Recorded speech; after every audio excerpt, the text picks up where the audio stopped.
I feel kind of like I'm just doing this so I can go back to sleep. My head's so full and I can't sleep when it's just is like talking. It drives me crazy. When I got up earlier, and I came out, it was 111. And I was like, fuck. So I just laid down on the couch and I thought, oh, I'll go back to sleep. And that wasn't working. And then it was, so anyways, now it's 246. That's funny, 246. Never noticed that one before. That's funny. But anyways, so I was like, okay, I just gotta go and talk about some of this. But I feel like tired and scattered. And another thing I noticed, I can kind of figure out like how to put into words of the weird feeling. It feels kind of like you're on a ship or something. Like you're not moving right. Like it feels weird. Like everything feels weird. It feels, yesterday, we went out. She's harassing me to go out for a walk last evening, or yesterday evening. So we went, and I couldn't believe how three-dimensional everything looked. Like, oh my gosh, it is so weird. It's right back to like, I don't know, 2016. I was like, this is so weird. It's like I'm walking around inside a postcard or so. I don't even know how to explain how it feels. Like, but if you're seeing these kinds of things, just don't think you're going crazy or your eyes are messed up or something. I mean, maybe our minds are messed up. It's a frequency. It's breaking all our brains. And it's making it all feel like maybe it won't, when the frequencies are gone, maybe it won't feel so strange, you know? I mean, look, I don't know. They're definitely, we're being harassed with these things. I mean, there's so much fucking noise. Such a high-pitched sound all fucking day long. And then these big ones come in and shoot through and stuff. It's just like, oh my God. And then whatever with the chemicals, because then again, as soon as I go out, I'll be out there standing in it. And it's not like, oh, you breathed fresh air and now you're high on the prana. No, it feels like I'm drugged or something. It feels weird. And maybe that's why everything's a little 3D, where it's like, oh my God, where am I? It's Alice in Wonderland. Oh, and you know that that rumor about I think it was the Navy finding 15 of the missing little kids are at Hawaii. It's like you got to talk in code. And yesterday, oh, I got it, that's a true story. So they did find 15 of them locked in cages on another island. So all the craziness is gonna be coming out. But yesterday, TikTok is just taking my videos down like crazy. And it's so funny too. This person started arguing with me yesterday. I finally, and I went to check. This is a real motherfucking person. And she is trying to explain to me about democracy. And explain to me about American censorship. And the Chinese are not censoring us. This has nothing to do with us. China is, I was like, oh my God, you're talking to somebody who's being censored and you're telling me and explaining it to me. And anything I say, no, you're going to just come up. It's like, oh my fucking God. I just blocked that chick. I got another one that is harassing me this morning. I got to talk about that one too. It's so weird. But yesterday, one of the videos, because I feel about it the same way. Like, I mean, I think Dane Cook is disgusting. Especially, he's not even just going out with a younger person like that. That's one thing. But you got together with him when they were a teenager. You raised him right for you. Like that's another level of sickening. But Madonna, she's moved in on another young boy, and I think she's like 65, 64. She's a couple years older than me, and this kid's like 25. It's like, dude, if you have got something in common with a 25-year-old, then you have got some mental things like going wrong. Like something is up. Like, there is no fucking way a normal adult 60-some-year-old has anything in common for a relationship with somebody in their 20s or 30s. No fucking way, unless you're just a very emotionally stunted person. So, you know, we know that's not what's going on with her. She's all about just sex. She just wants sex slaves, sex toys. She's just, she sold her soul to the sex world. And, you know, that's her part of what she pushes out in the agenda of darkness. And oh yeah, because, just go off. Because, so it was a picture, somebody was saying Madonna with her new boyfriend or something. It was kind of far. So you can't really see up close, like, how unmatched is this situation? But she just puts more plastic in her face and thinks she looks young. It's like, dude, you don't. Like, God, just just be normal. And, but all I did in the comments, all I did was just write one word. I wrote gross. And, within a couple minutes, TikTok came in and removed my comment. This is the first time I've ever had a comment I removed that I've ever noticed. And so they removed my comment and told me I was harassing and bullying. I fucking went off on some shit and said some shit to Oprah. I did, like, you could fucking say I was harassing and Oprah. I wasn't going directly to her, but it was, I could have been linked to her or something anyways, but in The Rock, fucking Wahlberg, I've had a few, Silverman, I've had a few where I've said a lot of shit on, and but all I did was say gross, and they came in and took it down. So, you know, Madonna is protected, apparently more protected than Oprah. This is a shocker.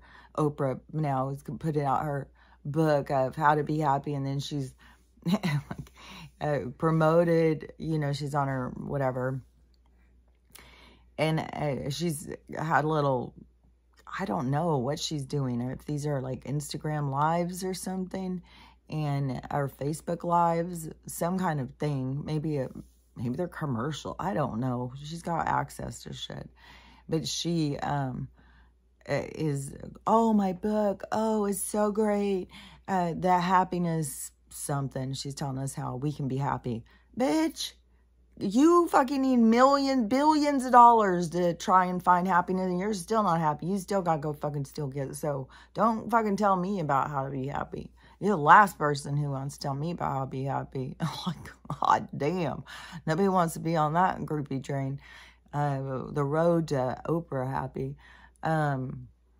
Take it down a dark path. But she is all, you know, promoting herself and acting like it's doing so good. And it's on the New York bestsellers list. Bitch, you think we don't know what that's all about? What? God. They think they're still talking to people who don't know what the fuck's going on. It's like, you guys just look silly now. So, okay, let me think what I was going to say. Okay, so got Madonna, moved on to a new man, Dane. He's picking him up at the high school. I don't know how long until, maybe he'll die before this one gets too old, and he won't need to go get another younger one. But Jesus, I wouldn't want to have kids with him. And even if he is not perfect on his own kids, which my dad didn't back matter, but every single teenage girl, or could be teenage boy, could be anybody. And then plus, like, there's so many kids now who just is kind of like, I could be either. And so, he'd be perfect on all them. Well, I don't know. Dane seems to have a tendency to, like, a real pretty, like, female, like, she doesn't look like, well, I mean, it's all, but if a 50-some-year-old guy is, well, if he was in his 40s still, hitting on a fucking someone in their teens, that's fetishy. That's just fucking, I just think it's so warped. And I just can't even believe his wedding pictures with his big old smile. Like, God, it's embarrassing. I just look at it like, you know, like, you are probably, I mean, he could sit there and say like, well, you know, he likes young women. I mean, they're hot, they're good looking, they got good bodies. You know, he can get them because he's so fucking famous. So he can get a young girl, so why not? But to me, I look at it as like you're emotionally immature. I imagine he couldn't hold his own with an adult woman. I'm sure that he feels walked all over. I'm sure he probably has had to hang out with some young people. Who knows? Maybe he's just like real super smart and, you know, emotionally intelligent and mature. I don't know. But I can't imagine somebody who is emotionally mature to want to be with a teenager. Where's the challenge? Well, I guess if you're trying to train him into being the perfect girl, the Stepford wife, like, there's a challenge. I'm busy. I'm making Stepford wives here. So, I don't know. It makes no sense. But there was, so I'm going through a thing right now, too. Because, oh, yeah, my hair thing. So, yeah. So I'm going through this thing with my hair because at times it feels like it just starts spewing out this like waxy coating all over my hair. And it'll mess with my head. It'll be like, okay, Kelly, like, if this was your earwax just pouring out of your ear, would you just sit there and go, well, it's supposed to be there? Well, then it's kind of going outside of where it's supposed to be. It's still on my hair and still where it's supposed to be. And to me, what I keep thinking is, okay, so something environmental is triggering my hair to feel attacked. And so it is responding to something environmental. And, you know, I've been brushing and brushing and brushing and brushing it, which it likes that so much more to brush the stuff through, because like the bottom part can get so dry and so brushing it through, and it can get all these tangles. Like if you are going to do this thing with not washing your hair, you have to brush it a lot. You definitely, otherwise I think you would end up with dreadlocks or, because it is like this waxy coating stuff. And I think throughout history and stuff, like, you know, there was, well, I think back in the 1800s that they did all sorts of like buns and stuff, and all of this stuff would be good at holding your hair in really good, and then all the time up all the braids, it would hold in braids good. So I think throughout time this has really worked well, but we had different kind of hair styles. Like now we have like a different kind of hair thing, so it's different. So, and, you know, it's hard to get used to doing something when you're the only one doing it. Then it's like, you know, if everybody did it, then it would be like, we'd all be talking about it and, you know, figuring it out. But when it's just like you doing it, you're trying to figure it out. And so what I was thinking is because I started noticing that like this, these little hairs and stuff. And I started noticing where I thought like, is this falling out again? Right here, and then where these little hairs were growing. So I started being like, and also when I rub, it feels like a burn. It hurts, and it feels burned all right here, and then all right here is the same thing.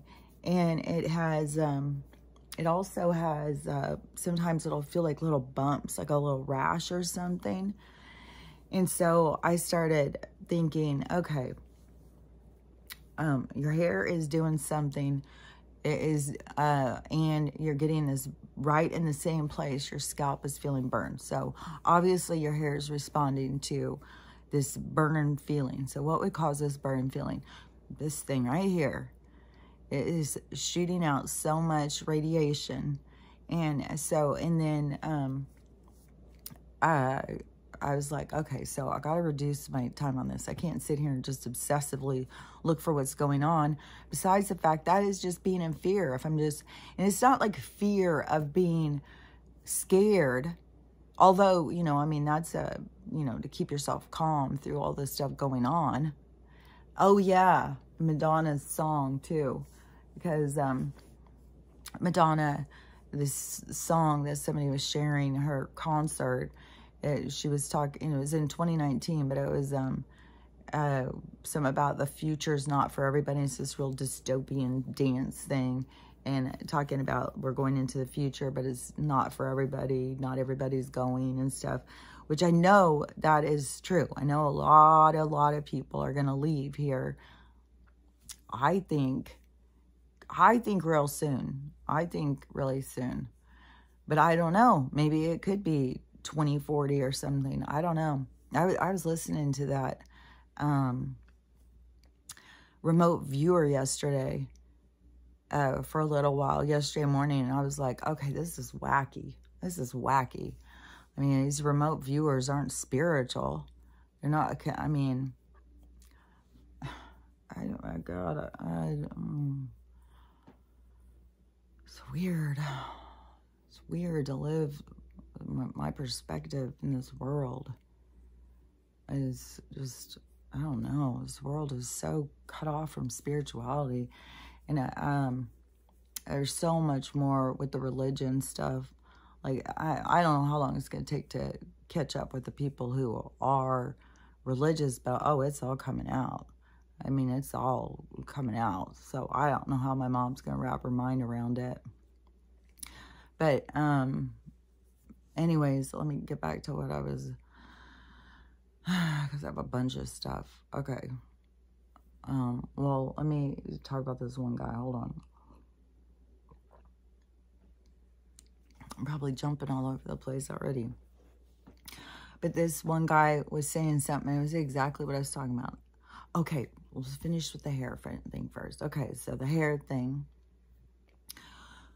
So I think is the phone radiation that is causing it to burn in here.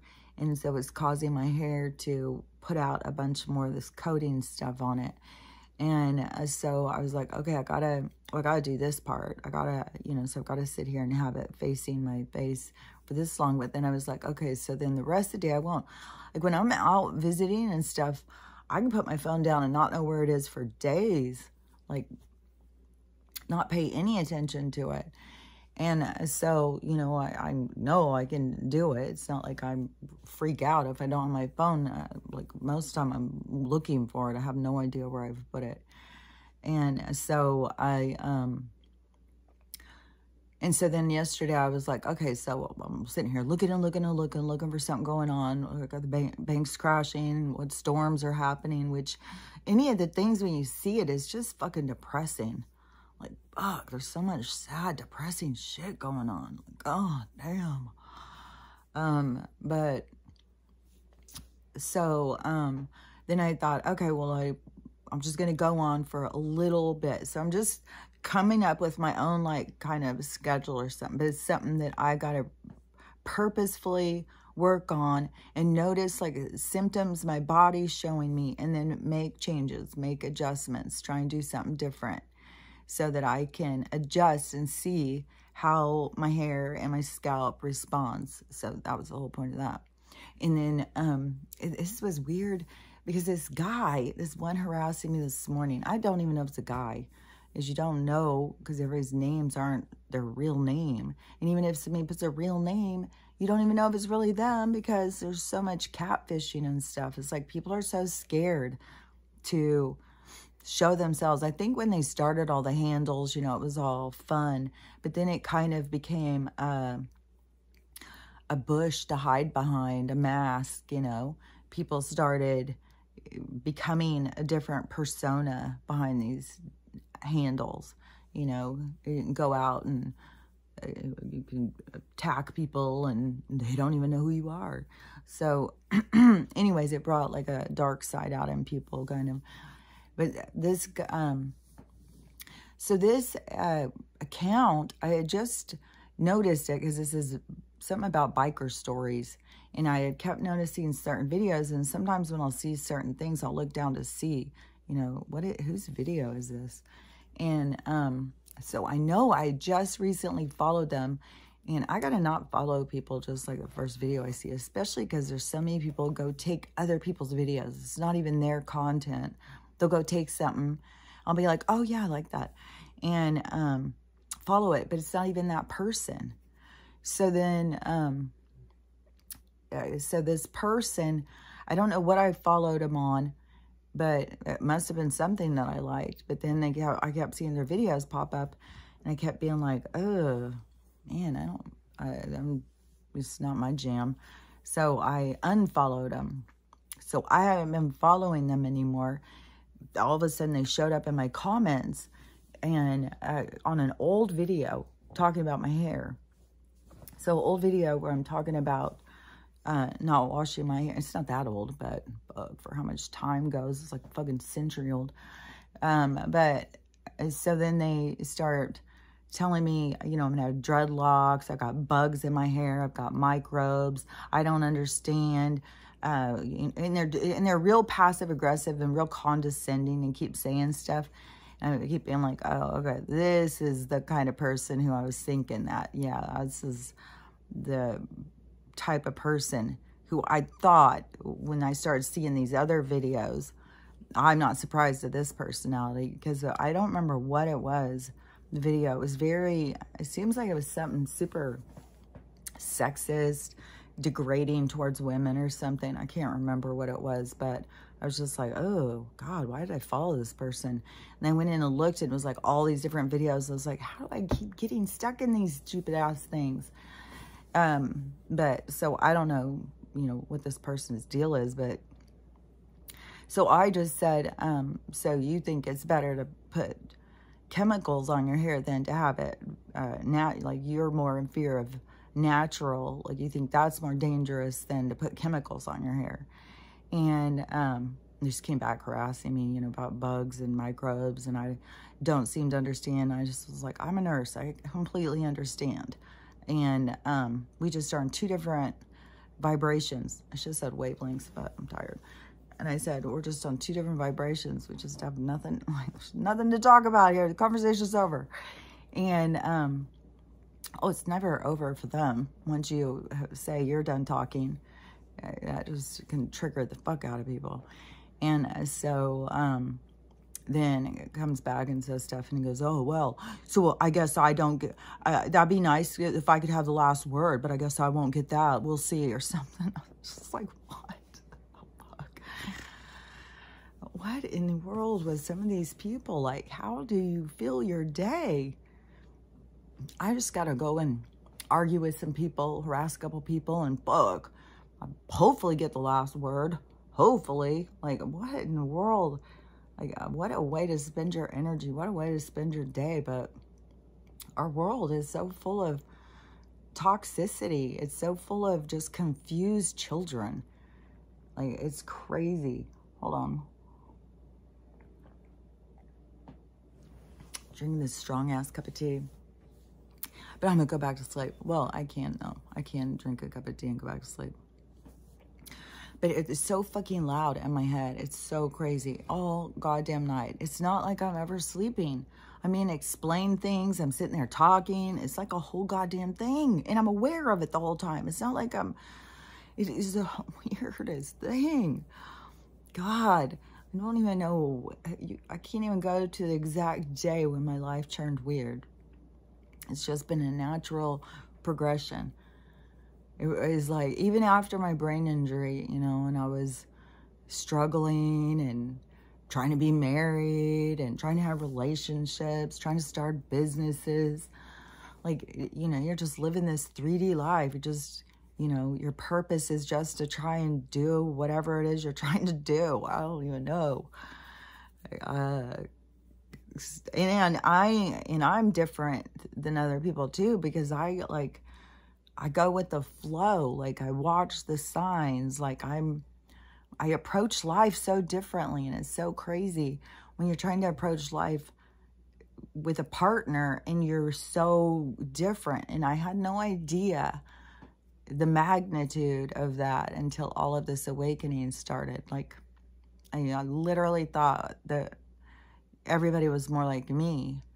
I had no idea. Like, I don't understand what gets people, like, how people work, how they think, how they keep themselves going. Like, it's all just keeping themselves going on, like, well, my mom said I better get this done. Well, dad says if you don't do this, then you're, like, is it just these thoughts that keep people going all day? Like, these pushes, this toxic conversation that keeps people going all day or something? Like, I don't know.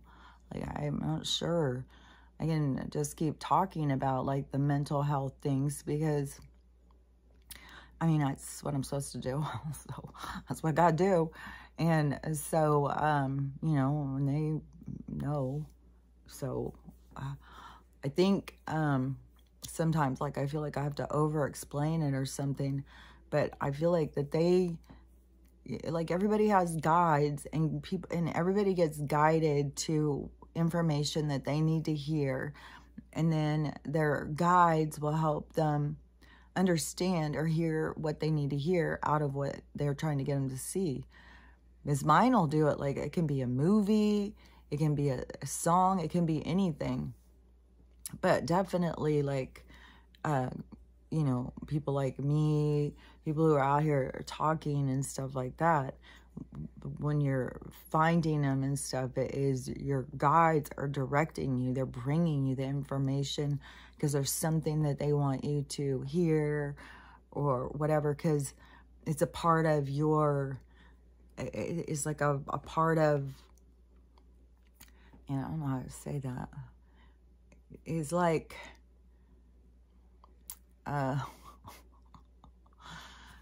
okay, so it is like filling your pockets along the way. It's like going through this and filling your pockets with what you need along the way. Like, if that makes sense.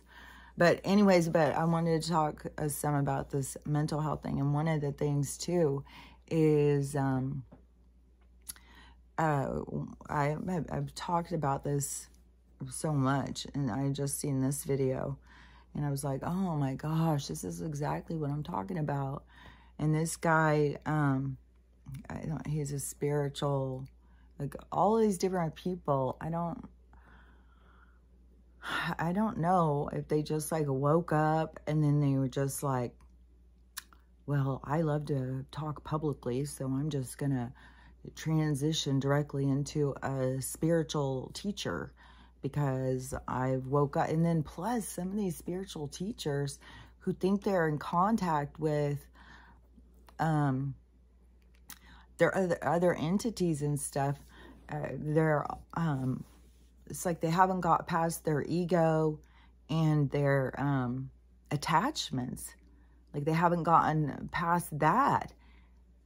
And they're like in a toxic part of the party or something. Like, they need to get through that, you know. And that's why I think there's so much misinformation these people are passing around, because they're not really in contact with a higher universal consciousness, with their guides, with their God. You get what I'm saying? Hold on. It's almost the end. I want to finish it real quick.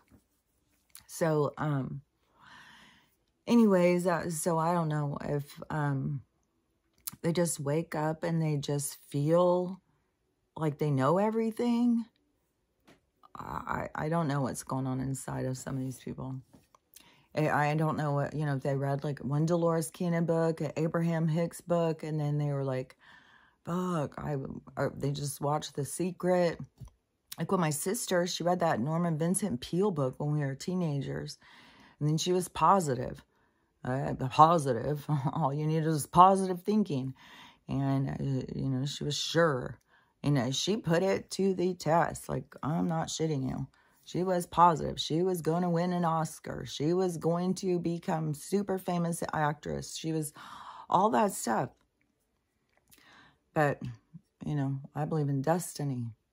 I don't believe you can go out and just make the future you want. I believe that you have a future that's designed for you, and you've got to come into peace with what you're here to learn.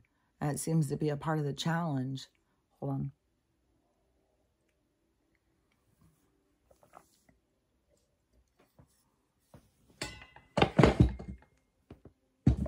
So dark in here. Okay, so, but there's so many of these spiritual people out here talking about manifesting. You got to manifest this. You want a lot of money? You got to manifest this. This is, this is how you manifest. Listen to this song for 30 seconds and you will have $1,000 and all this stuff. Like, you guys, that is not spiritual. Like, I don't know what is this, people who are out doing that stuff, that is not spiritual. It's not spiritual to think like, well, I've got to go manifest $1 million. It is spiritual to trust the universe that they're going to bring you what you're supposed to have. That's spiritual. To try and, you know, be fighting and conquering the universe. I'll show you. I'm going to get that $1 million, you know, fight you for it.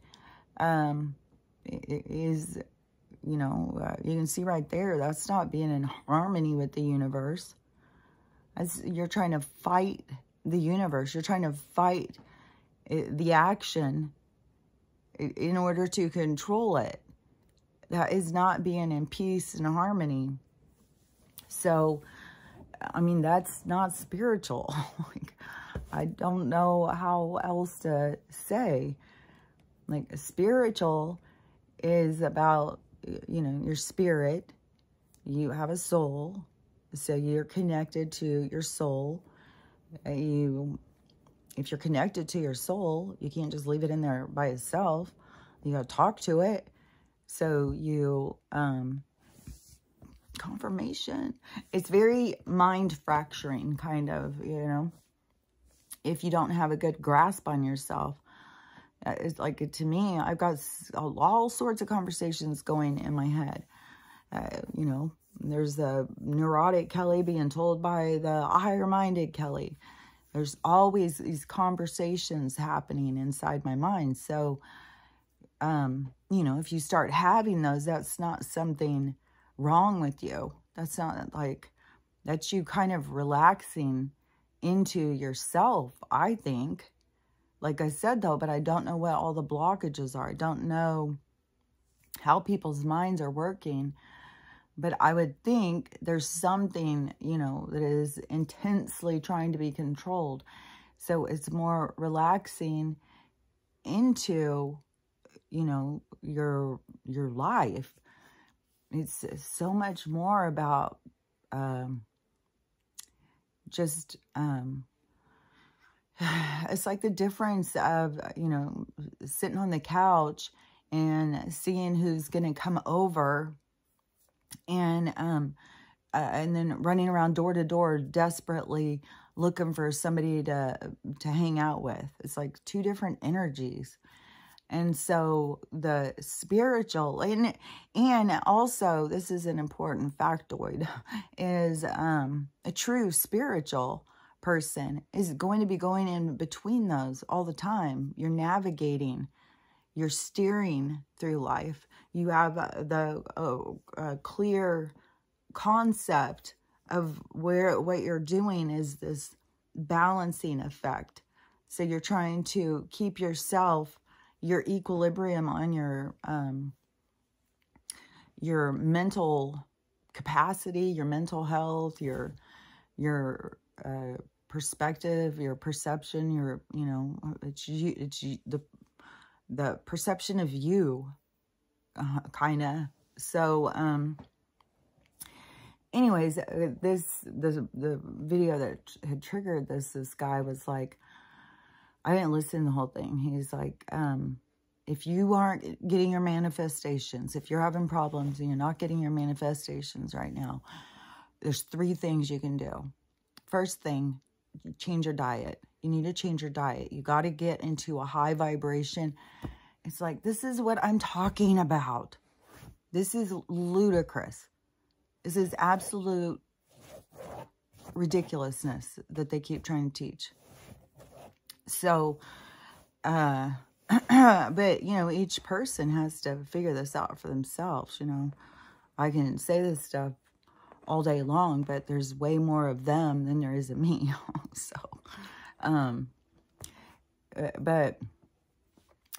so for one thing, this manifesting money. If you are out there trying to manifest money and it's not working for you, it's not because you're not eating right. It's not because you're not vegan enough, or you ate that steak last week and now you just fucked your energy and now you can't even manifest anymore.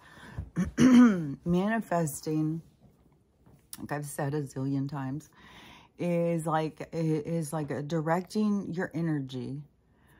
So it is how you look at yourself, how you see yourself. So that is, you are putting your energy, that is, you're manifesting by directing your energy. So if you are, oh man, some of the stuff, like it'd be one thing, you know, if you're talking to people who are spiritual already, there's things that you can say, you know, and that they would know, but it's such different levels. Like, you know, there's not a lot of people who have been, you know, reading and studying this stuff for like 40 some years. You know, I don't know how many of us there are out there. I mean, that was something that people thought was weird. Like, you know, even if well, what are you reading? Well, that's weird.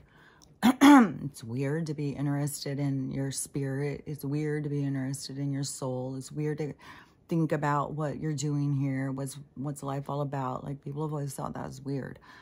So, you know, but I don't know. I know that there is people, because there's obviously lots of books being written. The book section's gotten bigger. It's grown and grown and grown. So it's, you know, it's real. It is a real thing. But, you know, it's hard to, when I'm trying to explain something, it's like you don't know if you're explaining something way over somebody's understanding and you need to simplify it more, or you're making it too simple. So anyways, so he, you know, saying that you're about your diet, that has an effect. Like I've said before, your diet is a part of your design. It's a part of you. Got to listen to your body. It is you and your body and whatever that entails. Because it can be, you know, that you're going to change your diet. You're going to change the way you're eating. And it is a part of what you'll be philosophizing about. Like, you'll be noticing things you didn't notice before. Things will taste different. You don't want them anymore. You'll have things that will be leading you in a direction. You don't have to force any direction. You will be led in the direction. And in any of the times you're confused, you know, that's when you can go sit in reflection and talk to yourself and ask, you know, like, what's going on about this food thing? Why does everything taste so weird? Why, you know, do I not want to have chicken anymore, or whatever it is? Like, your body will tell you. Like, this is between you and your body, not between this, you know, these spiritual people out there who, which you should be able to recognize the hypocrisy of what's going on the planet. Besides, with this vegan movement and this meat's too bad for you and all that stuff, at the same time they're selling all this 50-cent cheeseburger, penny cheeseburger. Now they're selling these 3-cent wings and stuff. And there's videos of those Popeyes, and I'm sure KFC is the same. Popeyes, and was There's a couple of big chicken places down south. Chick-fil-A or something like that. I may have been to a Popeyes before. I don't think I've ever been to a Chick-fil-A. There's another one too. So when I was in Texas making that movie, I know I went to one of those chicken places. But anyways, how many people have gotten these weird chicken pieces out of their 3-piece meal or whatever, and it's not chicken, it's like a rat was deep fat fried. It's got the tail on it and everything. There's all sorts. You could look up the videos. It's disgusting. Then there's a video of an employee coming in the nighttime or evening time or early in the morning, whatever it is, and the rats just scattering everywhere. It shows like even a rat falling into the fryer. So these places are so disgusting, and there's no telling what people are eating. But what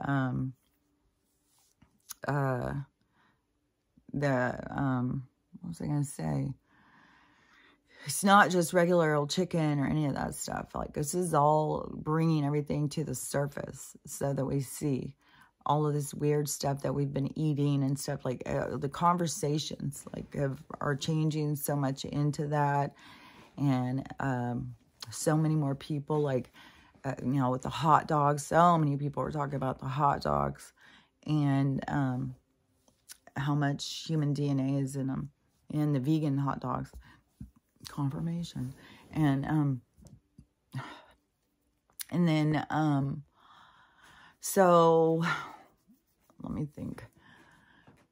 So anyways, if you are trying to manifest and you're not getting your manifestations, it's probably because you're trying to manifest something that you're supposed to. Part of life is to trust the universe, to build this trust. Is like building trust to yourself. It's like a trust fall into the universe's arms. The universe is going to be bringing you everything you need. It's always bringing you what you need and what you're supposed to have. And so, you know, you don't need to manifest, you know, $1 million or something. It's kind of like essentially the same thing as me sitting there looking and looking and looking all day. Like, I'm going to watch things change. I'm just going to see it change right before my eyes instead of just relaxing, being like, okay, we're in the process of change. This is going to, you know, it's going to keep happening over the next few days, over the next few weeks, over the next few months, over the next few years. There's going to be this constant change.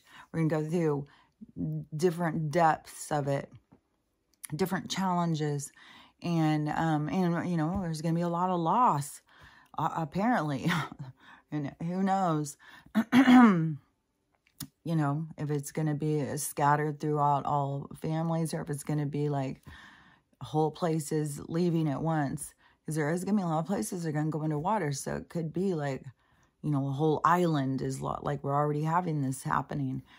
You know, so many people in Libya, so many people in Hawaii, so many people in these places. So it could continue to be in big, giant chunks of people. But it could also be, you know, they're going to turn something on and, you know, it's going to be like half the people drop. Like, you know, and planes start falling out of the sky. The parade, though, the parade in Mexico, I took it totally as a freedom, and having all those different, I don't know, it's like soldiers parading with their flags through this parade in Mexico, which I think it's all about the gold standard and freedom and marching towards, because it's all about this peace treaty and freedom for this gold standard. So, I don't know. I mean, I know a big part of it is to keep trying to make Americans feel threatened, like, you know, we're on our own here, is going against us.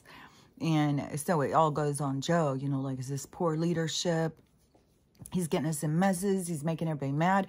And you know what it kind of feels like right now? It seems like we should all just leave and go to Venezuela. It's got to be super safe there. And I think it's probably pretty nice. We could go and rebuild that place. Like, we all need to just leave. Well, they're loading up this country with all these other people. We all just need to go where they all came from. It's like, y'all can have this place. Y'all can have it. And I'm like, we'll go. Like, you're not going to like it here once you get here. So, okay, let me see it. So, back on the manifesting thing. So, on the manifesting, because it's such a big thing. Manifesting. And for me, how manifesting has always worked. It is like, if there's something I want, you know, like the plaid suit, like, I'll just put it out there. I'll tell the universe. I will tell them what I want. They're always giving you what you want. You just don't notice. So you are manifesting all the time. You just don't realize. But that is manifesting. It's like you order something from the universe, and then they give it to you. And it can come in all sorts of weird ways. And so that is manifesting. It is, you know, and it's small, simple things, little things. And then you can be like, okay, so let's say you want to manifest a business. You want a business for yourself. You want to manifest one. So you start directing your energy towards your manifestation. So you have a business in mind, and you got to feel this on the inside. So you have this drive. There's this thing you want to do. You just feel like, I could do this. I want to make this business. You start directing your energy. This is where your manifestation, because this is where you got to pay attention about destiny and stuff. So you are going towards your manifestation. You're working towards your goals. You want to have this business. You're following your energy. And to me, it's following your guidance.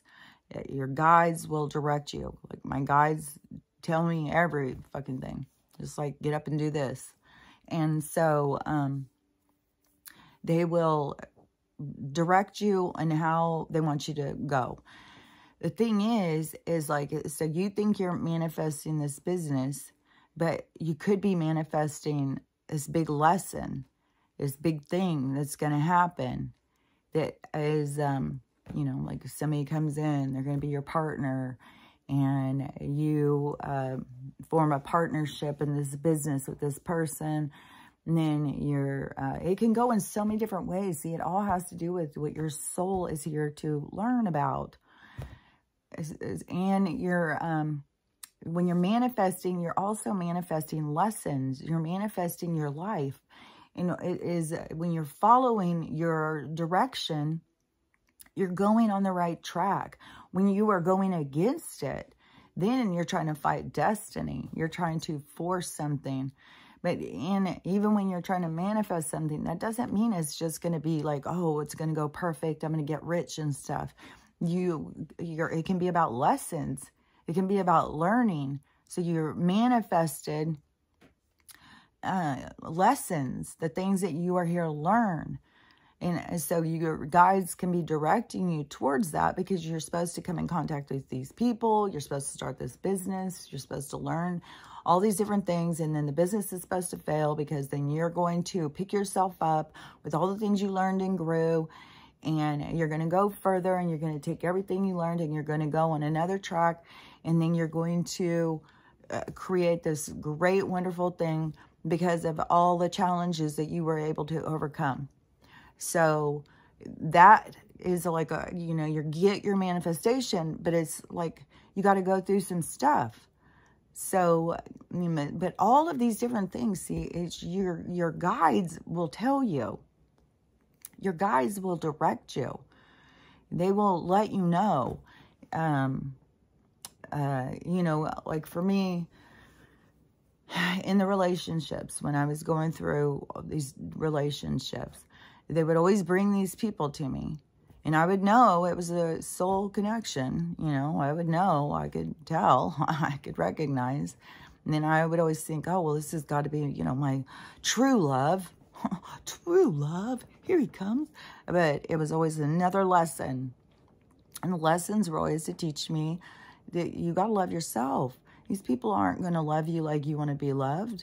These people are desperately looking for someone to love them.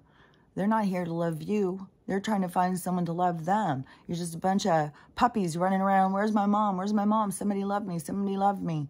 You know, so when you stop and take control of your own life, then you start learning to love yourself. And this too, one of these people I talk about that I see all the time, like there's so much toxicity. But the one girl who was just like taking her whole relationship on this breakup, get together, all public thing. And now they're broke up, I guess. And, but she keeps doing all these duets with all these cute guys and stuff, and doing all these really sexy and provocative videos, like way over the top. Dancing, constantly showing her body and stuff. And I think, I mean, from one video, I think she got called out by somebody, you know, I think by her ex, that she was just out there desperately trying to get attention or something. And she, you know, no, that's just so ridiculous. I can't believe how rude. But it's so obvious. And it's just this not taking time to heal yourself. And she even did a video talking about how hard it is to have BPD. And then I saw another girl who was just talking about how hard it is to have BPD. And that's the thing. Some of these things are hard to get over. They're difficult. You're breaking patterns. You're overcoming challenges. It's a process of healing. And so, yeah, it is hard. It's hard to figure out your patterns and to catch them, but it's totally doable. I mean, or you can, you know, rely on these people who, this one person was talking about their friend whose husband died and 5 years ago. And so she went on antidepressants because she was so distraught. And now her doctor is telling her it's too dangerous. She can't get off of them. She has to stay on them. She can't get off of them. And bet your ass, there's side effects, and they've already, you know, they're crossing the blood-brain. They've got the fucking nanos in it. It's like, this is not healthy. This is not healing you. What heals you is to be aware of yourself. And once you're aware of yourself, to recognize your own patterns. And a big part is to get into contact with your soul, your spirit. And no matter how wacky it seems to people, you know, you got to take time to yourself, whether you want to call it meditation, reflection, you know, a walk in nature, whatever it is, where you are in a time of communication, reflection with your mind. And don't participate in the conversation when you are in a state of reflection or meditation. You know, ask questions, ask for guidance. And you need to also, you have to recognize your discernment. You have to work on your discernment.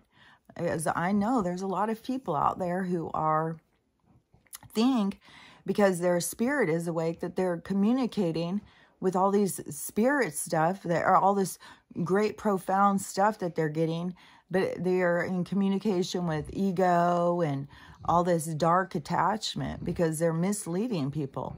Like, you don't tell a bunch of people who are trying to wake up, you know, if your manifesting isn't working, then you need to start changing your diet. I didn't even hear the other two things, but it is ridiculous. If your manifestations aren't coming in, it's because you're trying to manifest something that you're not supposed to be trying to manifest. You're caught up in this 3D physical idea of manifestation, of like, oh, well, I can manifest $1 million. I can manifest a mansion. That is not what manifesting is about. And, you know, anybody who's been doing it a long time will tell you, you know, it is like this, it is more of the small things. It's more of like, you know, just sitting here and being like, man, I really want a plaid suit. God, I'd love to have a plaid suit. And then you go out and you go shopping and there's like a pair of plaid pants. And it's like, man, these are cute. They're kind of strange, but I'm going to get them anyways. It's only $1.50. I'm going to get these pants. And so take them home, and somebody had them all bobby or safety pinned, all funky, you know, and at Goodwill, you're not allowed to try clothes on anymore. So I took the bobby pin, all the safety pins out, and saw, okay, the bottoms are fine. And they look like they were cute and stuff. So $1.50, I was like, oh, I could take them in or something. They'll be cute. And then I had the jacket already. I'd already gotten the jacket months ago. And it was the exact match, exact same tag, exact same size. It was mental. Totally different places. But that is manifesting. Also, I've gone so many times before I go shopping, especially to the thrift store. God, she's so dramatic sometimes. I'll order it. I'll put it in my order of what I want. And I'll tell them. You can picture it.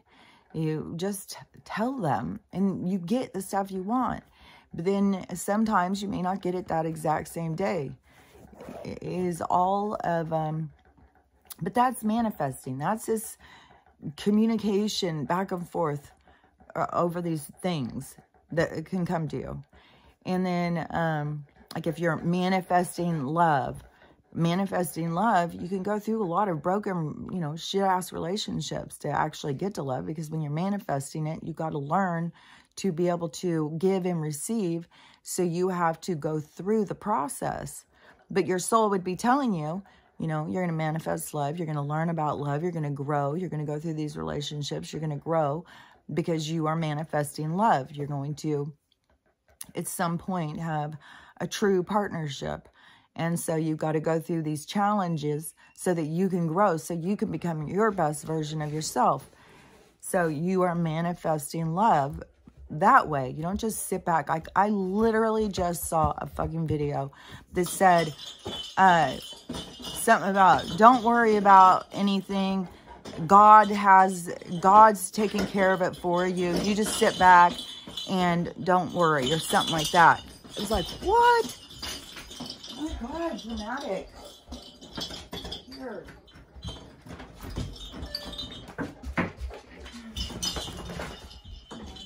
Here. No, we're not doing that right now. No. No. I'm doing this. I'm not doing that. You know what? That is not even cute, Stella. You're so bossy.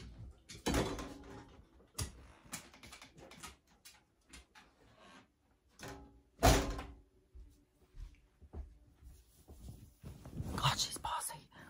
Oh, maybe that bright's too bright. Hold on.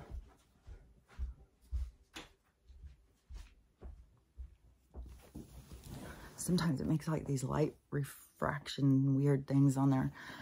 So, okay. Anyways, so when you're manifesting, there is stuff that goes with it, but when you're manifesting things that has to do with how you're directed.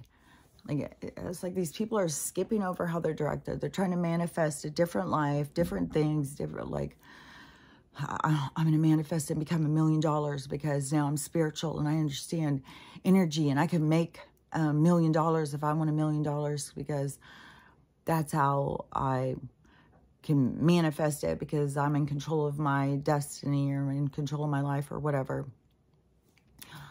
But it is, there's you can't control destiny. Destiny is uncontrollable. It's just like time. We don't have control over time. Time is something that we have to come into. What is that? It's like union, but it is like a acceptance. Like we have to come into confirmation. Be okay with it. Be kind of loving with it, even. You know, it's kind of like we're always battling it, though. Especially right now. like battling time. Come on. So anyways, but it is kind of like destiny is like, it's set. There's nothing you can do about it. And so, yeah, if you're battling destiny, you're going to be frustrated. If you're here to experience lack and grow and learn from all of that, then trying to manifest $1 million is just going to feel like you're just beating your head up against the wall all the time. And then plus the dissatisfaction that you're going to feel. And then the beat down of like, you're not doing it right, there's something's wrong with you. All those things all go with that same kind of concept. How it just is more, makes you feel worse about yourself. Because in true spirituality, it should make you feel better about yourself. Like whatever position you are in your life, to know that this is where I'm supposed to be. This is what I'm supposed to be experiencing. I'm supposed to be seeing what this feels like, learning about who I am. When I'm in this kind of position, who am I? What kind of person am I? You know, that is what you're learning about yourself. It isn't like you come here and you're birthed and then it's like this challenge to see who can become the most successful. And this 3D concept of success. It isn't about this chasing these dreams. It's about experiencing your place, your role, experiencing what you feel, how you connect, how you grow, how you maneuver through the life that you're here to experience. It's you getting to see yourself in that experience.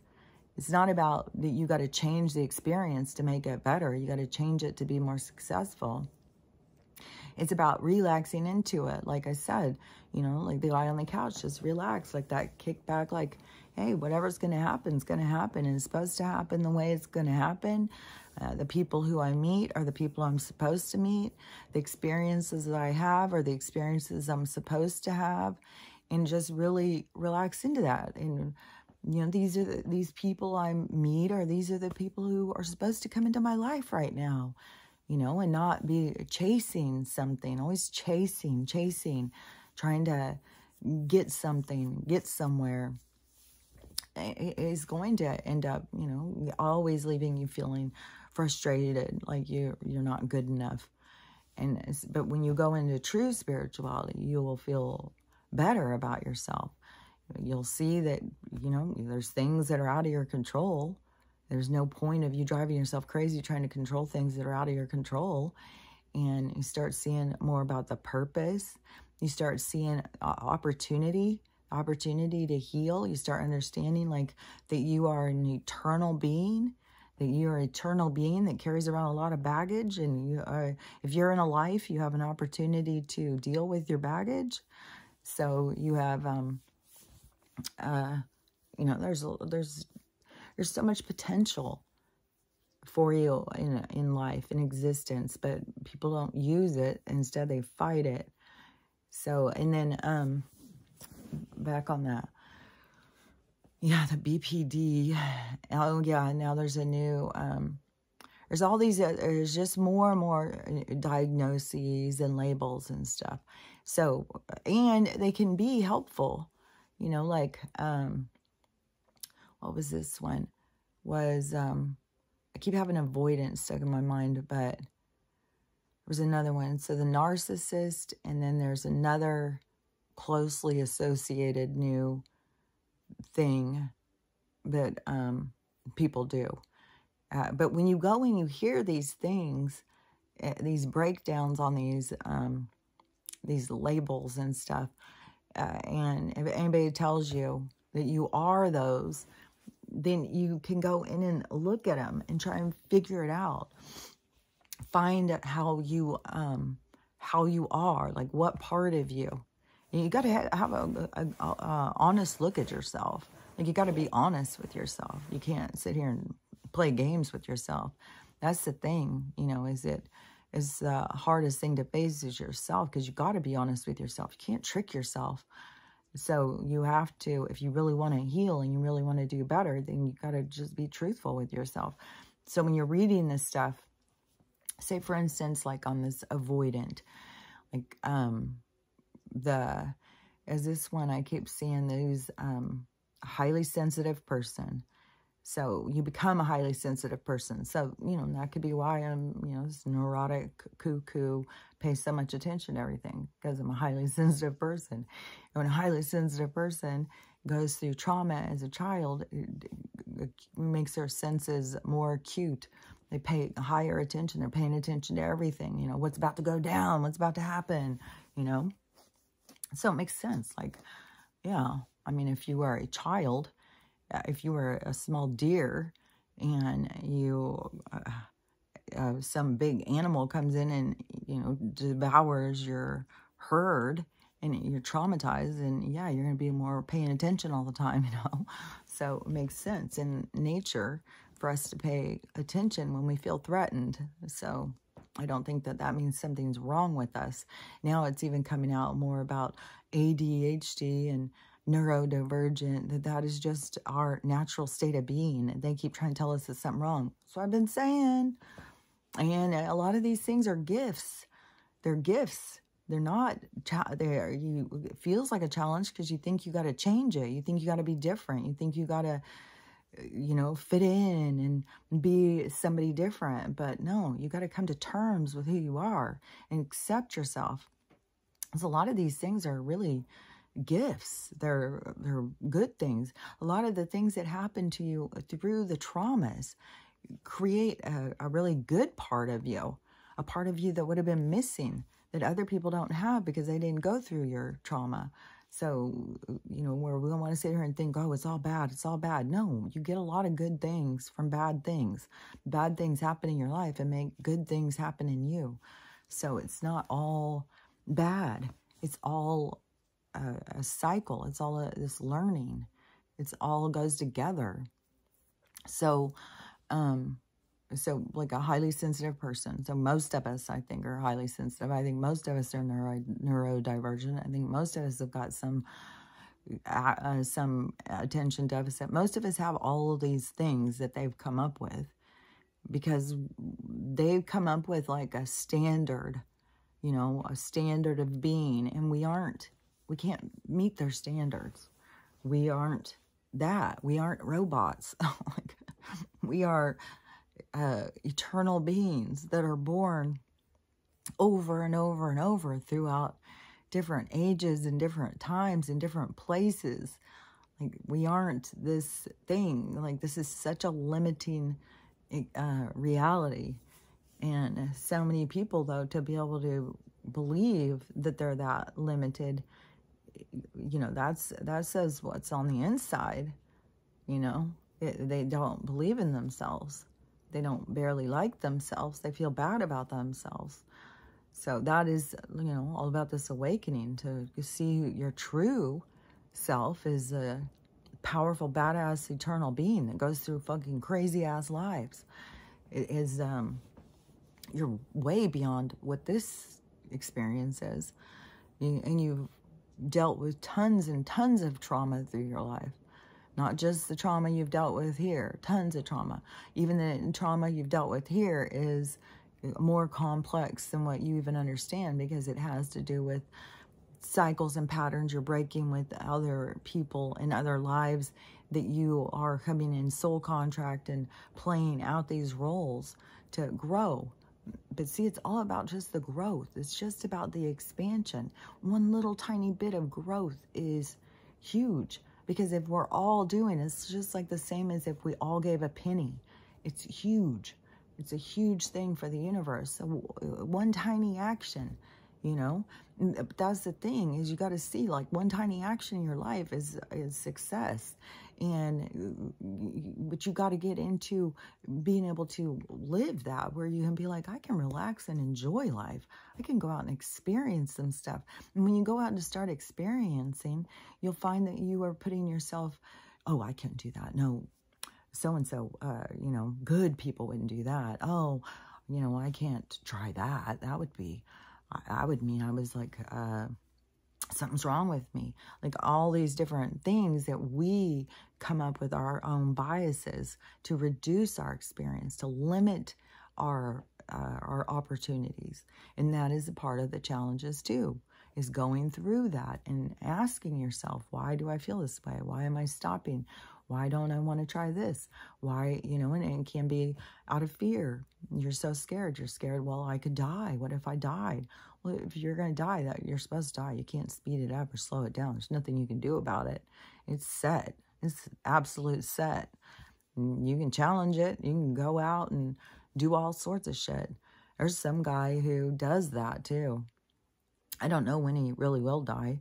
I don't know what, and I don't think he's trying to challenge it in that way. I think he's just extreme, goes and lives his life, but he is one of those people who's had like 3 fucking miracles, and it's mental. I saw him on Mr. Pollen, but I think you can look him up about in the news, because I think his last one was he got a whale, took him in his mouth and dove down and then came up and spit him out or something.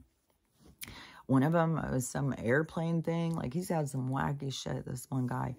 And he doesn't die, because you can't die unless you're supposed to die. It is about your experience.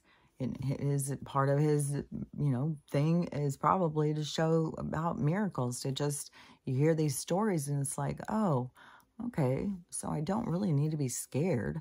Like, even if I go out today and I go in my car and you know, a wreck could happen, that doesn't mean I'm going to be killed. But if a wreck happens and I'm killed, it's because I was supposed to. It's not like I can control that. It's going to go down the way it's going to go down. But you can't just live in fear all the time of what might happen. Even though, I mean, that we're being challenged so much right now, because there's so much, like, and we know that there's going to be a lot of people leaving. So it is like, this is a very challenging time on the spirit, you know, on your soul, to keep yourself feeling like in faith and, you know, knowing everything's going to be okay. You know, it's a big challenge to keep telling yourself, you know, it's going to be okay. It's going to be okay. Like, we have not been taught that.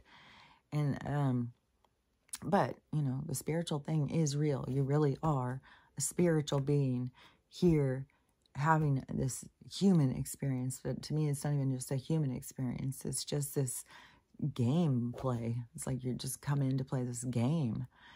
So, it is,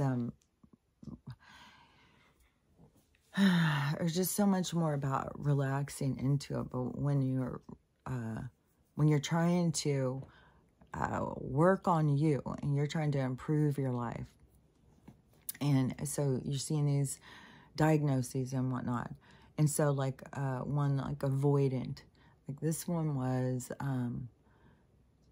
how people can go, I think it is in the BPD, I think it's in a lot of them, but it is like this going back and forth. It's like a push and a pull, that I love you, I hate you, I love you, I hate you. The I hate you part is the part where you feel disappointed. They've hurt you somehow. The avoidant is, see, to me, I had, like, if there would be a problem in the relationship, I always had that thing where I just wanted to escape. I wanted to just get away from it. And, you know, when I was growing up, my mom and dad's relationship was so toxic. My mom was so young. It just seemed so horrible, and it's such a trap. So as soon as I start feeling like, you know, I'm going to be trapped. I'm going to be trapped in this, like, gives me like, I've got to run away. I've got to run away. I've got to get the fuck out of here. And so I definitely had that when I was in my younger parts of my relationship, which wasn't good for my kids. You know, I mean, it was better when my mom definitely was the same way. Like, my parents would get in a fight and she'd make us all go pack up our suitcase and get in the car, and we go drive around. And I did do that to my kids a few times. It's like, it's the overwhelming feeling that I just need to run away. I need to get away from here. You know. And so, you know, is it kind of trained into me because I went through it with my mom? Is it just a part of you know, the avoidant style of dealing with pain. Oh my God. Hold on. Okay, God. Come on.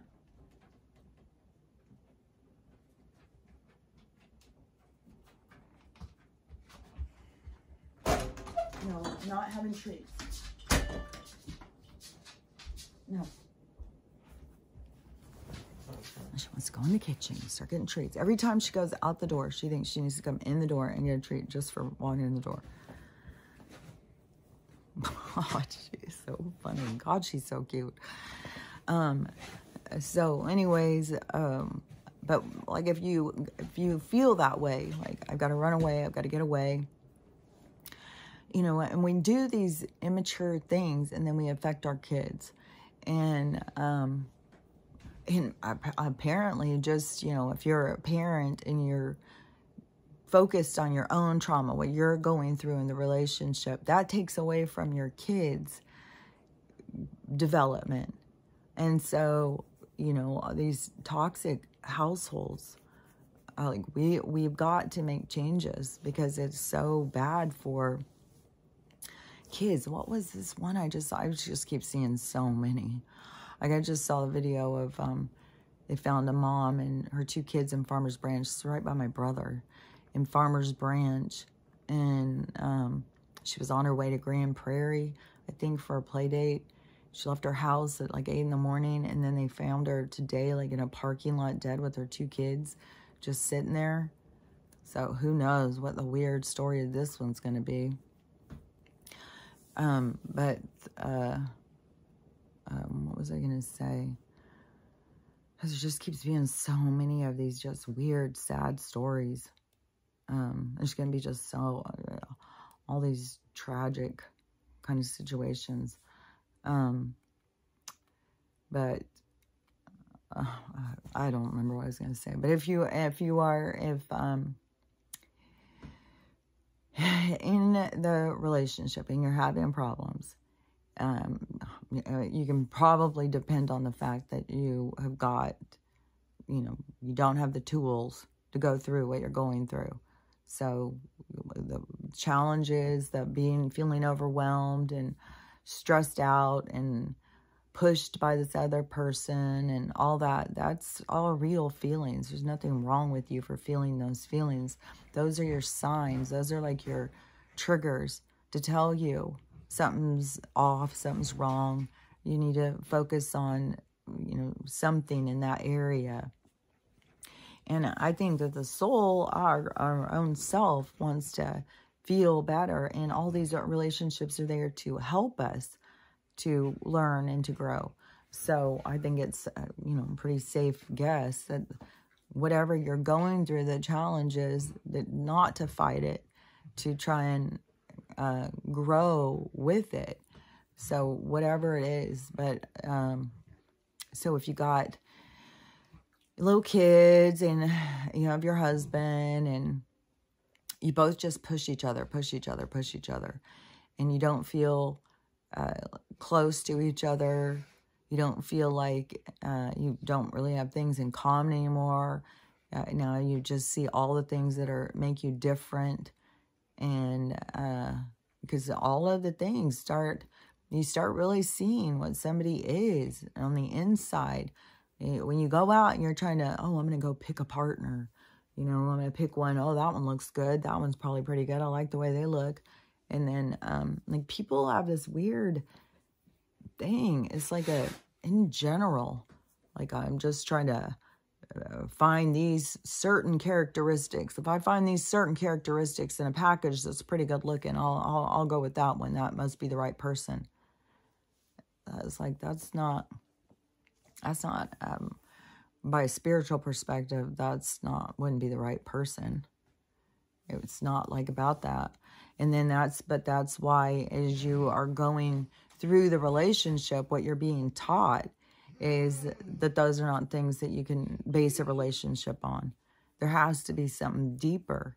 And so when you're going through the relationship, all these different relationships right now with the toxicity is for people to start seeing that it's got to be something deeper. It's got to go deeper.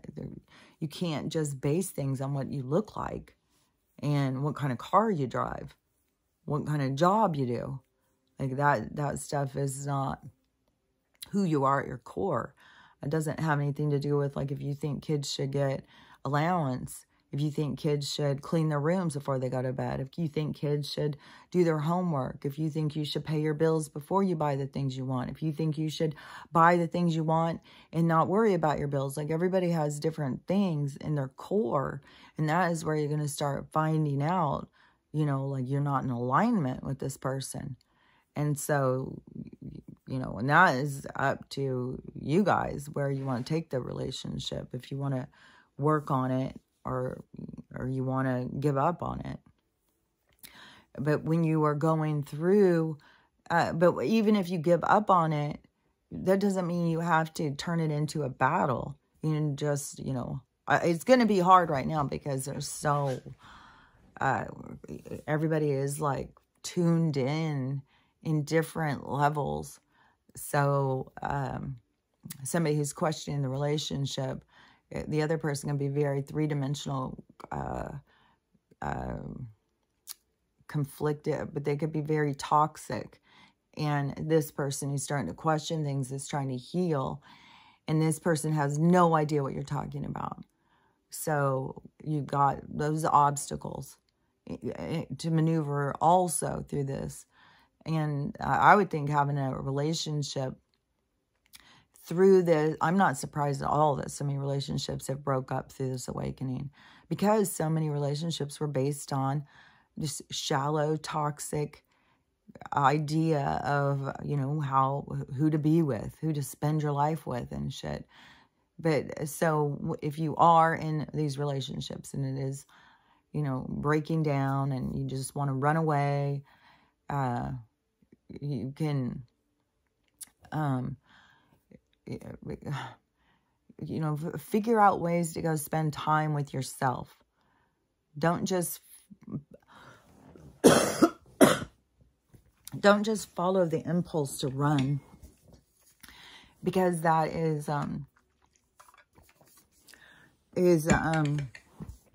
it's like avoiding, it's like running away is not going to solve the problems. And all these different things, all these different labels, all these different actions, you just got to start recognizing your own and say you just feel like avoidant in a relationship. Like you just don't want to deal with it. You're just finished with it.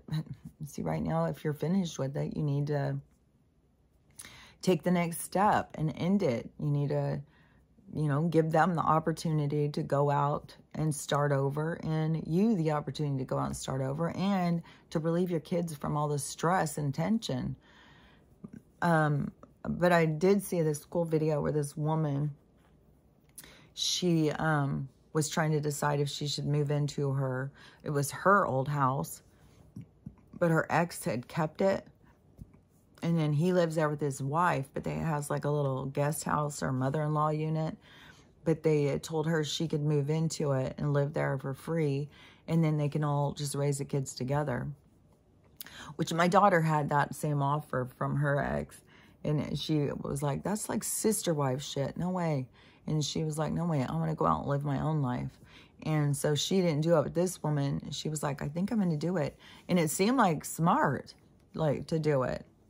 You know, she doesn't have to be in their house, but she can also, I don't know, if she's got a good relationship with the woman, and then she can be around her kids and stuff. But to me, it is like a village. You do need to have, like, we keep breaking our relationships and destroying our families, but we don't have to, just because you're not with the person, you can get along with them. And it's better to end things before you just get so resentful. You hate them in every single thing that they do. And there's so much anger and tension. But there's certain things of this, there's not going to be ways to fix it. because, you know, the other person can be so toxic, drag another toxic person in, and then you're trying to do all this positive stuff, and they just keep going down. But that's a part of your lesson, a part of you figuring out your boundaries, a part of you seeing like, okay, these people are not good for me. And, you know, recognizing that, setting your boundaries, because there's all different things you can be learning here. Tons of different things through all these different experiences. But you got to open yourself to see, and to see the other side of what it is that you're learning. And in any of the things you get stuck, like an avoidant personality type, you know, you can go into all of the self-help books and go and look for a bunch. You can read like a little thing about what the doctor says. I always like the books that have a lot of case studies. Because to me, like when you hear all the different case studies, it's like more in action. Like you can see the things more in action.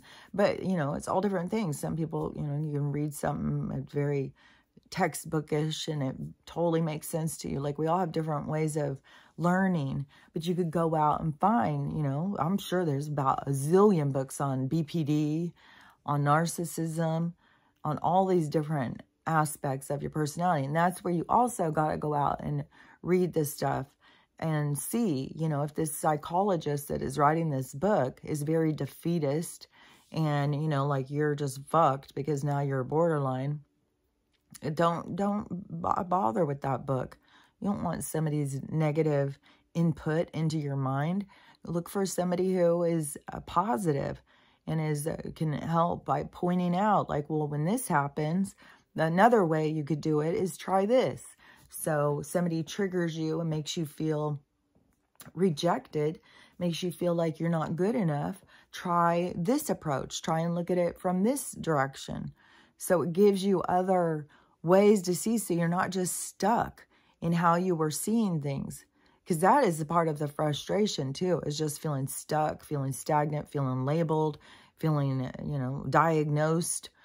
You know, guys,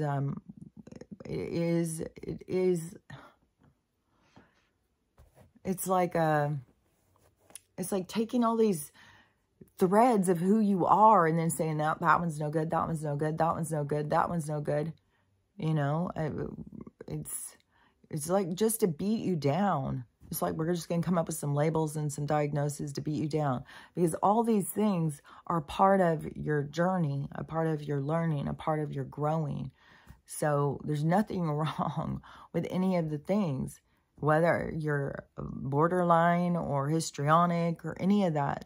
It's stuff that you're here learning and rebalancing, and there's a purpose to it all.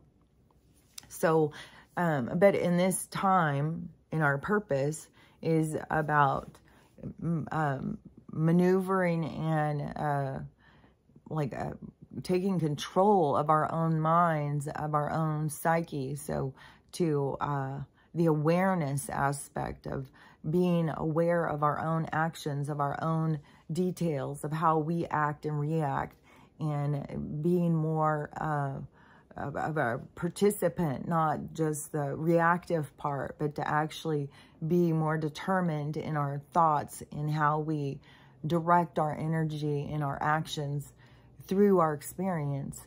And so it's just this about this awareness of yourself. It isn't something to be hard on yourself.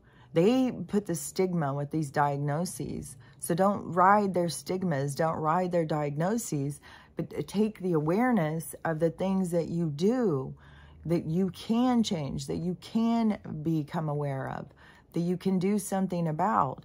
And, you know, like if somebody says something, you know, that's negative, and that right away triggers you to feel rejected, and right away, I just don't really like that person. I used to like them, but now I just don't like them because of this. That right there is a toxic behavior. And so you just get in there and you start trying to figure out, like, you know, why do I go so hot and cold? Why does somebody got to agree with me about everything for me to appreciate them? Is there something that you're insecure about? Something you feel bad about yourself about?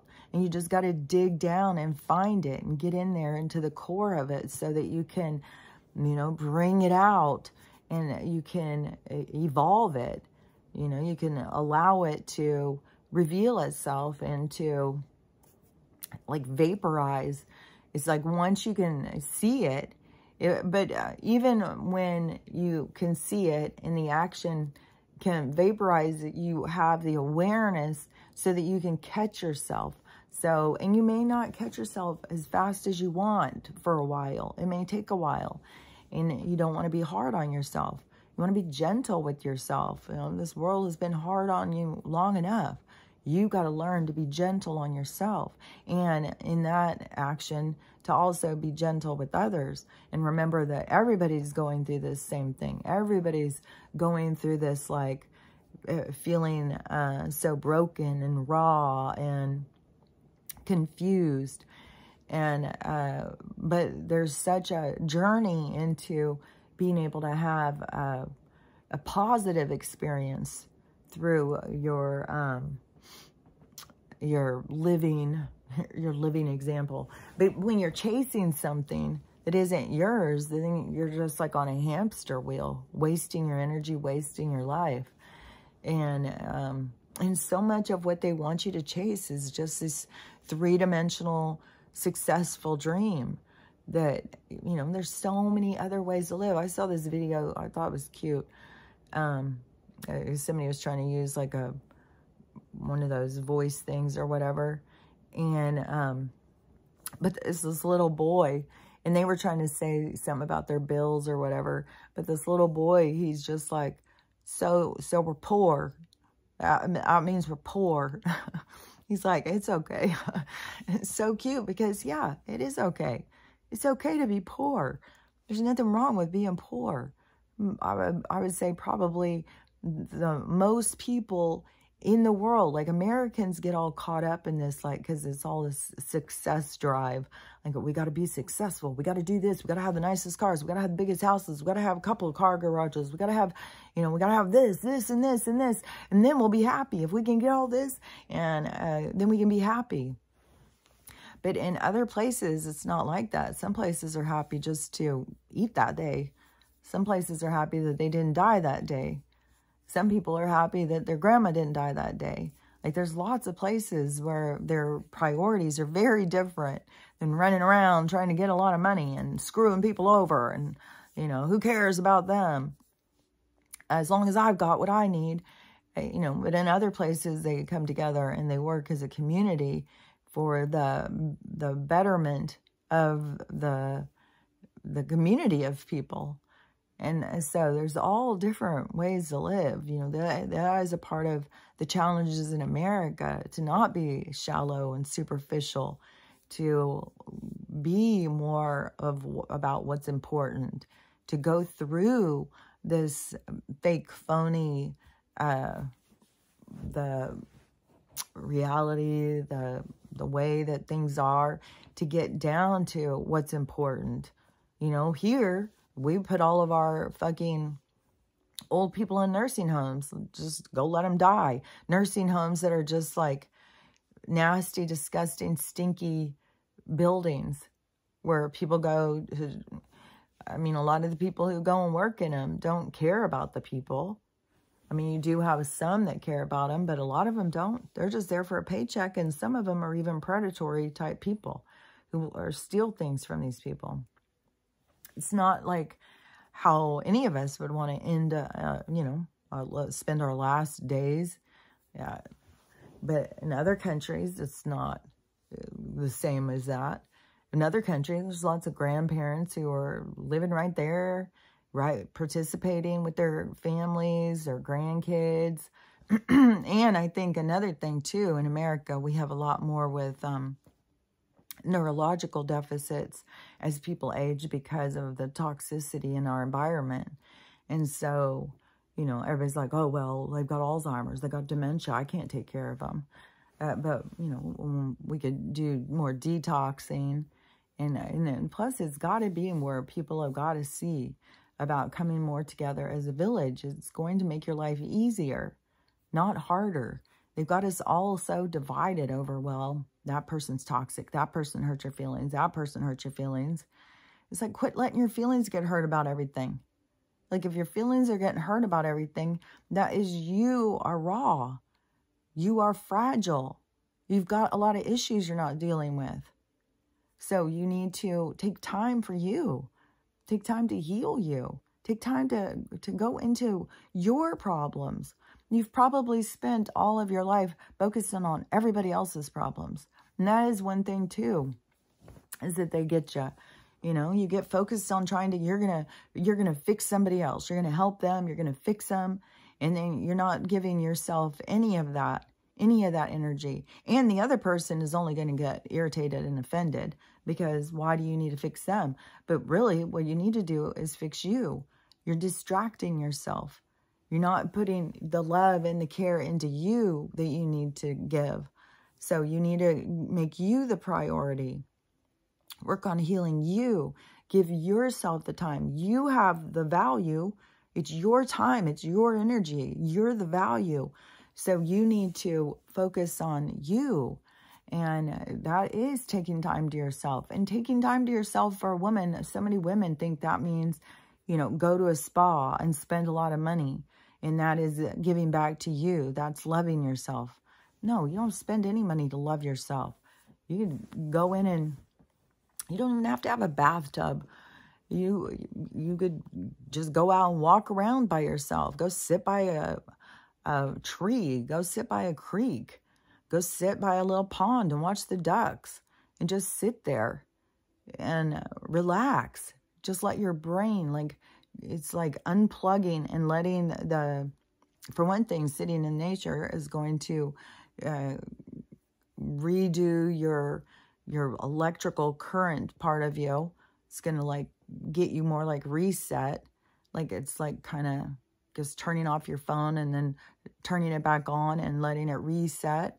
And then plus getting away from everybody else's energy, letting your mind have peace, and then talking to yourself, giving yourself timing. You could even turn it into a whole date with yourself. Take yourself on a picnic.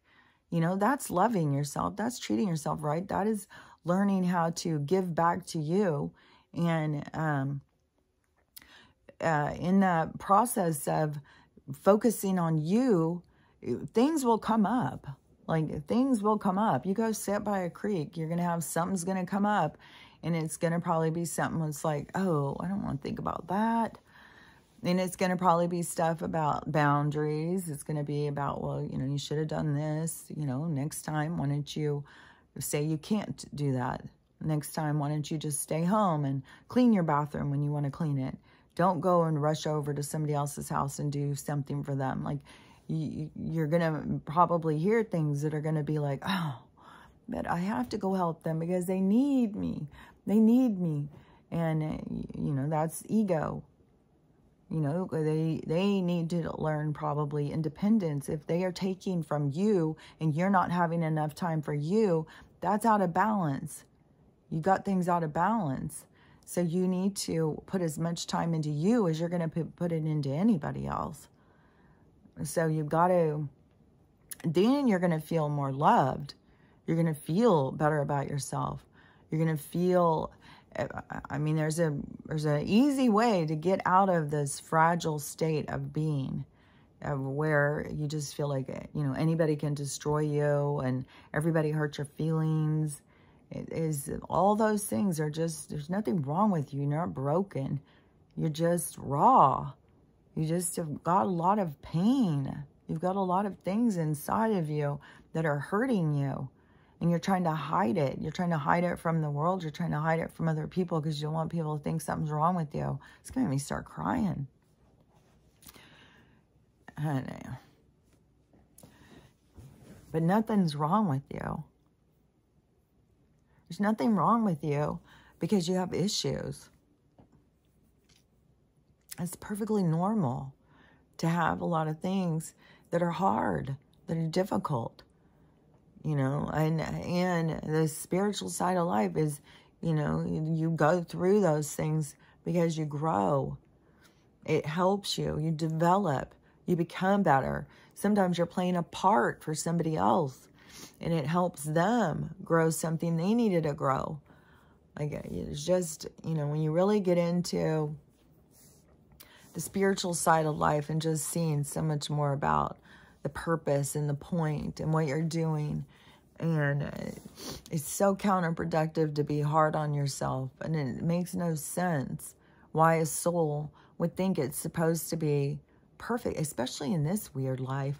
Like, this life is very difficult. It's such low vibration. There's so much challenges. There's so much pain. There's so much suffering. There's so much dark energy. There's so much lies. There's like, fuck, there's a lot. It's a lot.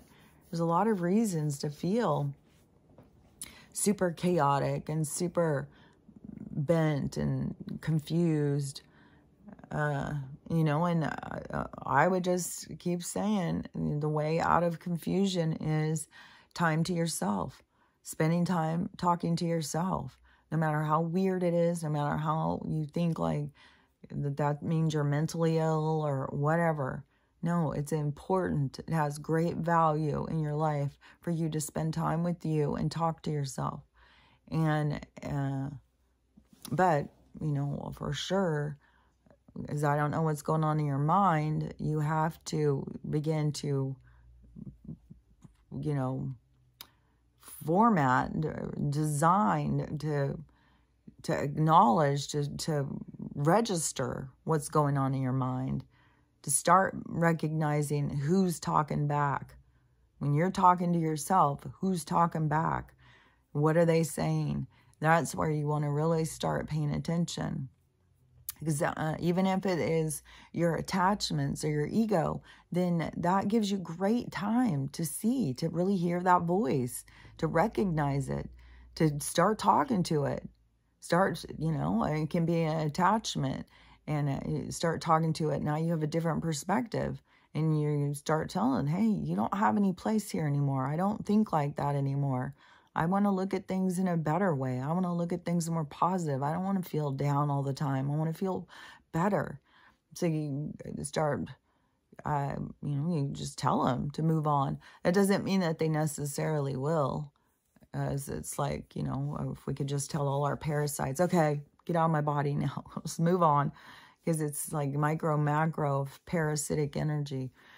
So, but you've got to recognize it. You got to see, manage it. But there's always that keep working towards getting into your higher mind, your higher states of consciousness, your guides, the universal consciousness. Keep working towards that. And that is where you'll start feeling like, you know, you're getting these great downloads. Oh my gosh, what a great thing. I just realized. You'll start having all these wonderful epiphanies and this insight and these realizations. That is when it's coming from the higher mind, is all those great things. The ego, that one is going to probably make you feel beat down or like you're better than everybody. So all those things, those are the parts that you got to recognize. Like if it's coming from dark or if it's coming from light. If it's coming from light, it's going to make you feel good. If it's coming from dark, it's going to make you feel like something's wrong with you. You're not good enough. And so that is where you got to start recognizing. Because dark energies, you know, they can say something where you think it is making you feel better. But then if you think about it, it's like, oh, but is it really? So just, you know, spend more time in your thoughts. Spend more time in communication with you. That is, spend more time, it's like in the marriage to you. The marriage to self. It's like the self-containment. The part of us that should have grown before we started having relationships. The part of us that should have been growing since we were kids, but we were being misdirected. So now, you know, now's the time. And, you know, it's more challenging, but it's also, there's more information available. You know, you see more, you understand more, you understand you've been programmed, you understand you've been indoctrinated, you understand that all of your thoughts are not your thoughts. And so you go into it in a different way before, you know, when you're not awake and you just are going through your life and you think all that stuff is a part of you. You don't even understand the different aspects of yourself. So it's right there is, you know, an evolution. You know, this is all an evolution. This is all ascending. This is all going up. This is all this, you know, evolving your state of being, your mindset, the way that you see things. And that's the thing too, is like where people are like about 5D and stuff. It isn't changing dimensions, which I would think too. I was thinking about this the other day when they talk about, because somebody's like, oh, there's 12 dimensions or there's 9 dimensions. I would say there's how many ever dimensions is how many chakras. How many ever chakras we have, that's how the universal consciousness, that would be its dimensional availability. So it's the same thing with our chakras. So you have you know, the different places, you know, in your heart one, your sacral one, your root one, your crown one, all the different ones, they have a different a view, a different experience, a different way of seeing things. And so it's the same thing with the dimensions of the universe. And so it isn't like we're moving dimensions and going into a new place. It's up in here. It's how you look at things. That's what's evolving, is your state of consciousness. It's your ability to see and control and to register and to understand. It's you taking control of you. That's the evolution. And that is the changing in the dimensions. And we're going from, the fourth one is about the like the observation of you. So like in the third dimension, it's like you're in the dollhouse. You're actually in, like how going outside right now, and you go outside and you look and it's like, I'm in a 3-dimensional world. I see this all around me. So it is like the witnessing of yourself, in the dollhouse, to get to see yourself go around in the experience. And then, but it's you in the experience. Then the fourth one is when you go out and you're observing yourself in the experience. So you're in observation of yourself. So you are more aware of yourself. And then in the fifth one, I think it's all about this love and acceptance. That's why it's all about this journey to healing. Because it's, the fifth one is not about division. It's about us coming together in our abilities of acceptance. It's like we don't all have to, you know, be together in, you know, like a group of people where we all agree with one another. No, it is about, well, I don't have to agree with you, and I don't have to agree with you, but I can still be me, and you can still be you, and you can still be you, and we can all come together and just be free to be ourselves. We don't have to condition ourselves. We don't have to shut parts of ourselves down to please others, to become an acceptable version of ourselves.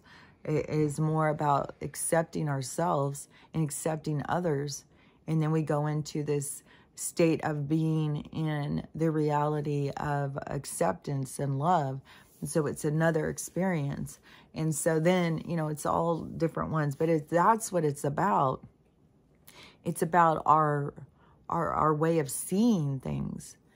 It's the way that we get to witness the world, get to witness ourselves. So it is, that's the evolution. That's the changing from one dimension to the next. It's all about your abilities to change, your abilities to see more, to see different, to expand your mind. So anyways, that's what the process is that we're doing. Like when I hear like also a spiritual person say that they don't believe in ascension. Well, ascension is this process that we're going through. It's this process of evolution. So that is, we are ascending. We're ascending and becoming more of our spiritual selves. So, I think there's just so much confusion out there in the spiritual world. Like, even these people who are trying to manifest and, control this world and stuff, they're trying. I mean, they're all just trying to figure it out. But, you just got to watch out who you follow and stuff, because you can end up just getting sad and depressed and feeling like a failure. Your manifestations aren't working right. You need to change your diet. You need to do this. You need to do that. That's all it is about this control, telling you what you need to do, what you need to do. And that is not what spirituality is all about. It's not about the rules. It's not about you being, a presentable spiritual person or whatever. It's not about wearing the right clothes. It's not about what you eat or anything. It's about you, your spirit, and you figuring out who you are, what you're doing here, what's your purpose. Why does life matter? What is life all about? That's what it's about, the spiritual journey. It's the journey to you. So anyways, I've been talking a long time and I don't know, but I swear some of these times it's just like, I just want to go in and just wash my hair with some detergent, but then it's like, oh my gosh, then it's just starting all back over. And then it starts putting all this stuff back out again. I just got to keep going with it and seeing what the deal is. Trying to figure this shit out. Because I just feel like if it's coming out of our head, it is protecting our hair. It's for a reason. And if it keeps coming out, there's a reason. It's got to be environmental. So I feel like it's going, once we're not being attacked by our environment all the time. And it seems like everything is close. It seems like they're about to say we're at war. And then that can be the whole thing where, I mean, they can even say that a nuke has been out. And they can even hit us with an EMP or something. Like, there's no telling what is to come. But looks like the money thing is, and they're saying more, with Hunter and Joe, and like everything is just building to this big display, this big displayed event. And I don't know. I mean, hopefully that the big, mass amount of people leaving isn't yet. I would think it would be more whatever this earthquake thing that's going to happen. Oh, yeah, that's what I wanted to say. Okay, I'm going to say this before I go. Yeah, because I went on. So that guy who is the remote viewers. So the remote viewers were saying what they think is going to happen, what they saw. And they already had said about Hawaii, but when they had seen it, they didn't know what was going on. And so it's the same thing. Like, they can look up ahead and they can see. Like, I do it all the time. You can look up and see, but it doesn't matter. I mean, it doesn't necessarily mean you totally understand. And so, but this guy, he kept on saying stuff. He kept referencing, like, he would go talk to the CIA. Well, they said this. What do you think this means? Oh, well, that's never going to happen. I mean, they said about AIDS, and he went and talked to CIA. They said, oh, no, that's never going to happen. And then within a couple of years. So they've been saying all these different things. And they were saying in 2040, when they look up in 2040 and 2050, that the land is different. The land has changed. That a lot of people are dead. That, I can't remember. I didn't watch the whole thing because it was driving me crazy. Because he kept on saying, because of climate change and stuff. He's all about climate change. It's like, okay. So, and he came right out and said, he is all about science. He doesn't do anything about spiritual. Like, he doesn't look at it as spiritual at all. And so, you know, he doesn't look at his cycles on the planet. It was just climate change, climate change. And so all of his stuff he was saying was like, okay. But what I got out of it, though, by 2040, the land is already going to be changed. So I don't know if that's going to be over the next year, over the next couple years, or, you know, if it's going to be closer to 2040. But that, to me, is when there's going to be a lot of people are going to die. Like over here in America, whatever's going to be going along on the coast. Because that's what he said, too. He said all these, they kept saying the whole coastline's totally changed. And he kept saying, well, what do you think's changed it? What do you think has happened? Why do you think it's all different? And they're like, I don't know. And then they would come to the conclusion, it has to be climate change. And then so he's like, you know, what in the world could raise the water so much? Like, we can't figure out why the water would raise that much to change the whole landscape. So anyways, you know, but I would say the landscape is going to change. The landscape is definitely going to change, and we're in the process of it changing. And I would say that that is going to be where there's going to be a lot of people who will leave in those transitions. So there's going to be a lot of people who will die, but they're not really dying. They're not dead. They're not doing anything wrong. They didn't do anything wrong. They're just leaving at that time of the storyline. Wherever they go next, you know, I don't know. It could be multiple different places. But there's going to be a lot of people who are going to leave the storyline. But it has to do with, like, the beginning. The beginning of the new age. It's going to not be as chaotic. Like, where there's just, I don't know. It's going to be, yeah, we just got to think about is more about this new age, this new world that's coming, this building of this new world. And there's people here for it. There's people here transitioning to it. There's people here learning and growing. But there's lots of people who will leave and then they can still come in. This is going to be completely different because our minds are opening. Our consciousness is expanding, and we're understanding who and what we are. So we're not going to have the same limitations of being in this heavy, dense, three-dimensional with this viewfinder just to see what we're supposed to see. You know, it's going to be way more open, and there's going to be way more of, you know, it's going to be just way different. And I think that it's going to be, I think it's the ice wall that's going to raise the water. And the firmament, I think that there's going to be, if the firmament opens, I bet you there's going to be some water that's going to come. And if the ice wall goes, if it melts, that's got to raise the water. So I don't know. But also, if the ice wall was to melt, that would be opening up into the other land masses, so the water would just go out further. But there's something that happens. There's something that happens that changes the land. And that is what we're going to have to go through. That's the things. It's like some of this shit is going to be scary. So, you know, no shame on any of the people who leave. And it's going to be hard. It's going to be hard when people are leaving. And, you know, but for those of us who are here for this part, you know, it's just going to be a lot. It's going to be a lot of going through a lot of stuff and writing it out. And just keep working on you. Keep working on you. Keep focusing on the you that you want. Not the you that you feel like you're tied to. Like you don't have any, you're bound, you're chained. You've got diagnoses. You've got problems. You've got trauma. You know, let go of all that stuff. That stuff is there just as a sign to give you something to work on, to give you a signal.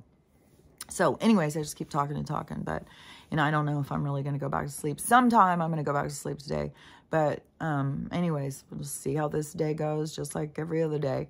Yeah, but things are happening. Things are happening fast, and just, no matter what goes on, just keep working on you. Just keep working on you, and just keep reminding yourself that there's a reason all this is happening. There's a point, and, you know, just find your peace. And I'll talk to you later. Bye.